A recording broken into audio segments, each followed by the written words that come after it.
Hey, it's Art from my new microphone. In today's video, let's discuss my top 9 tips for mix consistency. And I'm talking consistency from mix to mix and also from playback system to playback system.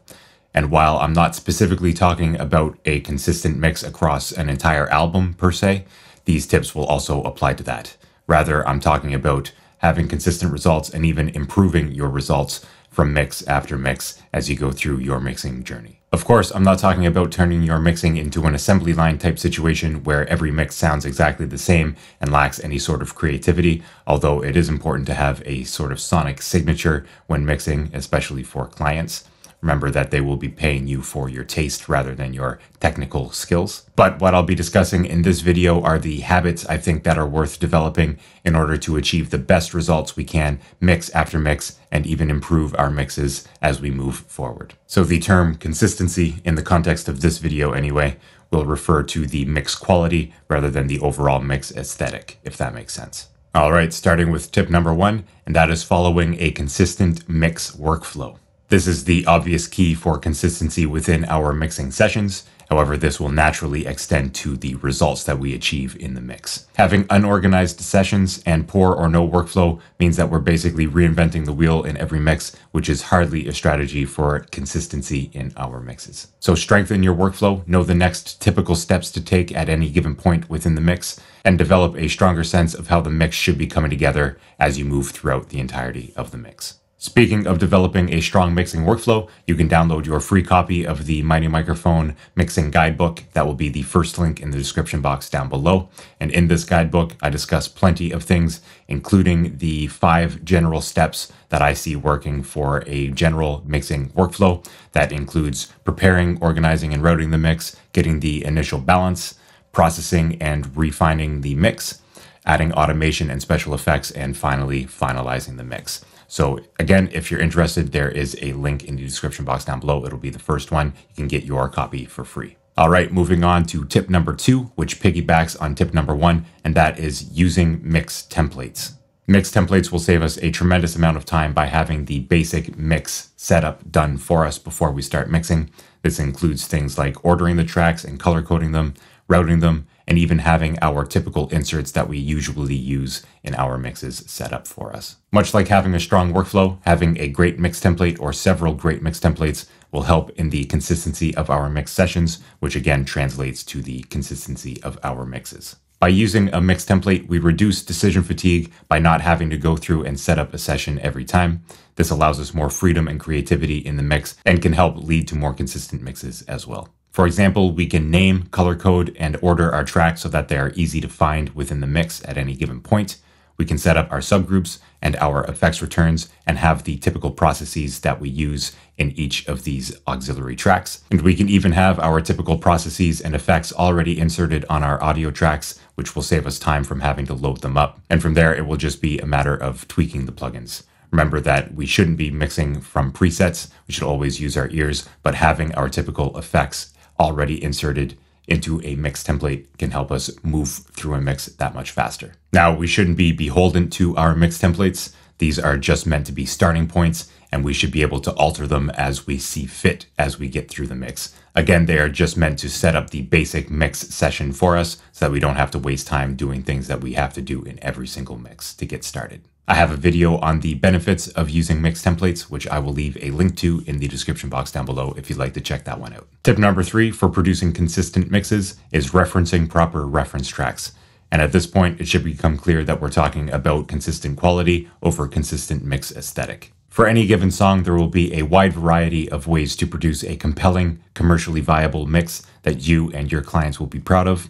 However, there is a set bar or standard for professionalism in a mix. Using reference tracks is one of the easiest ways to ensure that we are hitting that professional bar or standard. Choose a commercially released song and use it as a reference to compare your mix against throughout the mixing process. If you can get it in the same ballpark, especially in the low end and the high end, then you'll know that you're in a pretty good position with your mix. We should make it a habit to choose reference tracks that are in the same style or general mix aesthetic that we are going for in our mix. And better yet, we should develop a catalog of reference mixes that we can quickly access, that we know inside and out, not only on our studio monitors and headphones, but in other playback systems as well. Having a few great reference mixes that you know really well in the typical genres that you work in will be a tremendous asset to have as you develop your mixing skills. Make sure to listen to these songs and get a strong sense of what they sound like, not only in your studio on your monitors and headphones, but also on the typical playback systems that you will be referencing your mix outside the studio on. Listen to your reference mixes before you start mixing to get a baseline of pro quality. Make sure to check your references periodically throughout the mix to maintain your objectivity as you work your way through the mix. And always make sure to compare your mix against your references outside the studio before you finalize the mix for good. I also have a video discussing the importance of reference tracks in more detail. I will leave a link to that video in the description box down below as well. Speaking of listening to your mixes and your references outside the studio, this brings us to tip number 4, which is referencing on familiar playback systems outside the studio. The different sound reproduction characteristics of different systems and environments will make our mixes sound different depending on the playback system that we are listening to them on. Therefore, in order to improve mix translatability or the consistency of our mix across a variety of different playback systems, we should listen to our mix and our references across a variety of different playback systems, particularly those that we understand the sound of. So once you're done the first pass of your mix, bounce it down, put it on your phone, take it out to your car, listen to it on your earbuds, your Bluetooth speakers, your home entertainment system, a PA system, any place where you are familiar with the speakers and have listened to a lot of music through them. Take notes on what's good and bad about the mix across these different playback systems and make any necessary adjustments you deem fit within the mixing session. Improving your mix translatability will inevitably improve the consistency of your mix, especially as the end listener will not be listening on your studio monitors and will for sure be listening on something different. Moving on to tip number 5, and that is taking regular breaks. Now this one for me is a difficult one to implement. I really like to get in the zone and spend a lot of time on projects, including my mixes. However, to take frequent breaks, to give our ears a break, and to come back with fresh ears and a more objective approach to the mix is an important habit to develop throughout our mixing journey. It can be tempting to work for extended periods of time. We're fascinated by the mixing process, and we want to get our work done after all. However, we can quickly lose our objectivity as we work our way through the mix. And even worse, if we're listening at too high a level, we can develop ear fatigue, which will make us make poor mixing decisions over the long run. So by taking regular breaks, we can frequently hit the sort of reset button on our ears and come back to the mix with a more objective opinion and avoid the typical pitfalls that come with extended mixing sessions. A few notable symptoms of long mixing sessions without breaks include overly harsh mixes, because our ears tend to fatigue in the very top end first, and over the course of the mix we'll tend to boost this a little bit more and a little bit more until it becomes unbearable upon listening back after a break. Unbalanced mixes, as we often tend to focus on one element for too long and boost that element a little bit too prominently in the mix. And mediocre mix translatability, as you spend a lot of time listening to the mix in a single environment. Of course, you can listen to your reference mixes as a way to take a break from your specific mix. However, I'd strongly recommend leaving the studio if possible to give your ears a complete break, at least for a few minutes. I personally enjoy doing a bit of light exercise during my breaks to sort of invigorate my body and my mind before coming back to the mix. Meditation is also a good choice. You could catch up on emails or grab a bit of food or drink before getting back to the mix. However you do it, taking regular breaks can help your mixes both in the short term and the long term, especially in terms of mix consistency. If you're finding these first 5 tips useful, I'd invite you to hit that like button. It really helps out here on the Mighty Microphone YouTube channel. Thank you. All right, tip number 6 for mixing consistently is gain staging. While gain staging is a somewhat controversial topic in modern digital audio workstations, I still believe it's an invaluable process to include in our mix preparation and throughout the mix. While it's not super necessary, especially in 32-bit floating point, there are still several benefits that you can get from gain staging. Quickly, gain staging is about feeding each processor in an audio signal chain with an appropriate amount of signal level.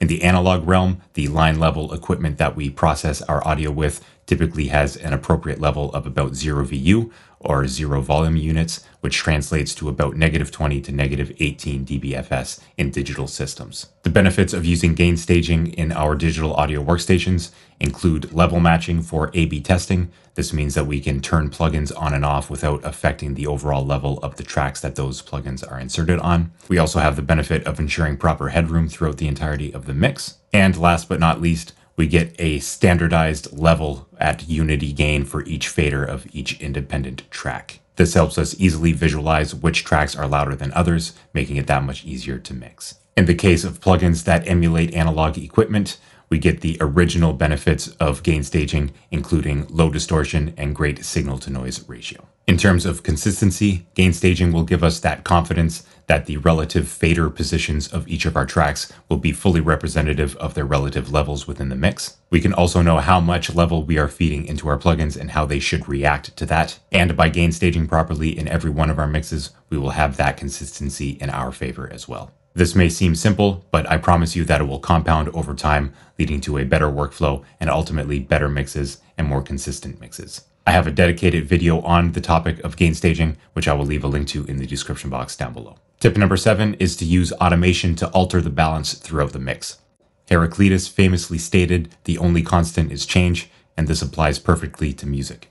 Automation is about making things move within the mix, whether that's rebalancing from section to section to make the song flow better from end to end, or to add excitement, movement, and character to the overall mix. It's somewhat counterintuitive because automation is about movement and consistency is about things staying the same, that automation would help with our consistency. However, to really understand this, we need to take into account the long-term dynamics of the song and how different sections will require a different balance to sound like they are flowing together. Let's say, for example, that we are restricted to a completely static mix with no level changes between the tracks. Which section should we start mixing first? And how would these mix decisions affect the other sections of the song? Chances are that the ideal balance in one section will not be the ideal balance in the other sections of the song. This is where automation comes into play, helping to achieve a more balanced mix across the entirety of the mix, and therefore a more consistent result. On the flip side of this, automation can be used to add movement and excitement to the mix by bringing up the levels of certain embellishments or fills or special moments in the song and bringing down the smaller moments of the song throughout the entirety of the mix. In this way, if we can develop the habit of using automation to add excitement to the mix, then our mixes will be more consistently exciting. I have a video discussing my top 11 automation tips. There will be a link to that one in the description box down below as well. Tip number 8 for improving mix consistency is simply to practice. This may go without saying, but to improve your competency in any skill, it requires dedication, time, and practice. This is true of proficiency in your instrument, your songwriting abilities, doing YouTube, as I'm coming to find out, and especially with mixing. Without regular time put into your mixing sessions, it can be difficult to develop and hone in on those skills required to produce consistent and improving mix results. I'm guilty of this myself. I spend a lot of time writing and talking about music and audio, and sometimes find myself falling out of practice in the mixing aspect of music production. That said, you can check out my mix work at foxmixing.com and my music at any streaming platform that you use under the artist name Arthur Fox. I'll leave a few links to those in the description box down below. All right, and tip number 9 for more consistent results in your mixes is to set a standard for yourself and develop the resolve to always make the best mixes possible regardless of the situation. It could be a free perspective mix or a major label project. You could have the best, cleanest multi-tracks from a multi-million-dollar studio or a poorly recorded mess of tracks that you have to deal with. You could have ample time to get the mix done or be set to a very strict and short deadline. You could have the best gear and the best mixing room or poor quality equipment and environment. Whatever your situation, set a strong standard and do your best to meet or exceed that standard in every mix that you do. Don't have your name associated with anything that doesn't represent the best that you could do at that point in your mixing career. This mindset will help your mixes become more consistent regardless of your circumstances, while also improving your troubleshooting, speed, experience, and overall results in your mixes. Alright, so those are the 9 tips I have for you for making your mixes more consistent. Once again, they are developing a strong workflow, using mix templates, referencing proper reference tracks, referencing in familiar playback systems outside your studio, taking frequent breaks, gain staging, using automation to rebalance different sections throughout the mix, practicing, and setting a standard for yourself and upholding yourself to that standard. What do you think about these 9 tips for better mix consistency? Do you agree or disagree with any of them? Did I miss anything? Should there have been a 10th, 11th, or 12th tip that I should have included in this video? Let me know in the comments down below. Also, again, if you like this video, I would encourage you to hit that like button and to subscribe here to the My New Microphone YouTube channel. Before I let you go, as per usual, I'll put another few videos up here from the My New Microphone YouTube channel that I think that you should check out next for more information on mixing and music production. So check out one of these, like, subscribe, and I'll see you in the next one. Cheers.